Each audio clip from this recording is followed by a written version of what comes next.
અમરેલી જિલ્લાના રાજુલામાં અમદાવાદ શહેરમાં 7th day સ્કૂલના વિદ્યાર્થીની હત્યા થઈ, જેના વિરોધમાં આવેદનપત્ર આપવામાં આવ્યું। રાજુલા વિશ્વ હિન્દુ પરિષદ, બજરંગ દળ તથા આંતરરાષ્ટ્રીય હિન્દુ પરિષદ વિવિધ હિન્દુ સંગઠન દ્વારા અમદાવાદ ખાતે ધોરણ 10 વિદ્યાર્થીની હત્યા થઈ હોય, જે બાબતને લઈ દેશભરમાં વિરોધના સૂર વાલીઓમાં જોવા મળી રહ્યા છે। રાજુલામાં પણ આવેદનપત્ર મામલતદાર કચેરી આપવામાં આવ્યા હતા। કેસરી નંદન હનુમાન મંદિરથી બાઇક રેલી કરી રાજુલા શહેર આગેવાનો જોડાયા। મામલતદાર શ્રી પુરોહિત સાહેબને કચેરી આવેદનપત્ર સુપ્રત કરી રાજ્ય સરકાર દ્વારા પગલાં ભરવા માંગ કરાઈ।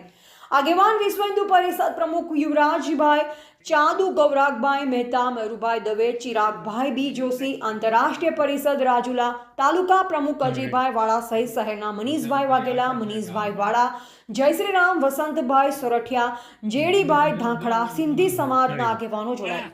શાળાના બાળકોની હત્યા વખોડવામાં આવી। યુવરાજભાઈ ચાંદુ દ્વારા સરકાર કડકમાં કડક પગલાં ભરે।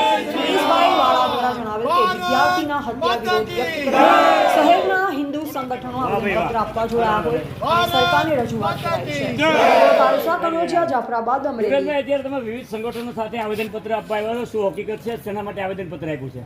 આજરોજ વિશ્વ હિન્દુ પરિષદ દ્વારા, આંતરરાષ્ટ્રીય વિશ્વ હિન્દુ પરિષદ દ્વારા અને સિંધી સમાજનું જે બાળ યુવાનનું એક 15 વર્ષના વિદ્યાર્થીનું 7 ડે સ્કૂલની અંદર જે અમદાવાદ ખાતે મણિનગર આવેલી છે, એ સ્કૂલની અંદર વિધર્મીઓના 5 પ્લાનિંગ કરી અને એક હિન્દુ યુવાનનું મૃત્યુ કરેલું છે, મર્ડર કરેલું છે।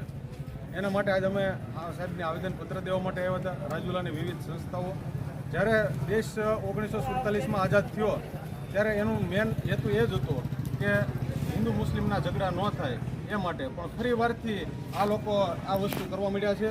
તો અમે એક જ બધાને કાનૂન પાસે આશા રાખીએ છીએ કે જેમ બને એમ આવા વિધર્મીઓ જે આતંક પ્રવૃત્તિઓ કરે છે, જે આતંકવાદી જેવી એની મનોકામના છે, તો એ લોકોને કાનૂનનો ડર થોડોક બેહે।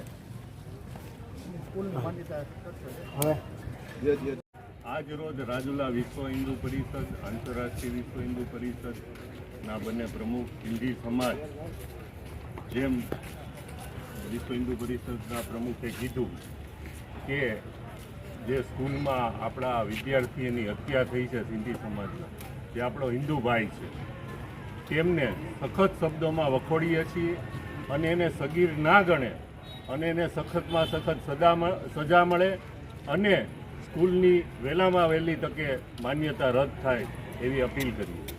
જય શ્રી રામ, જય શ્રી રામ।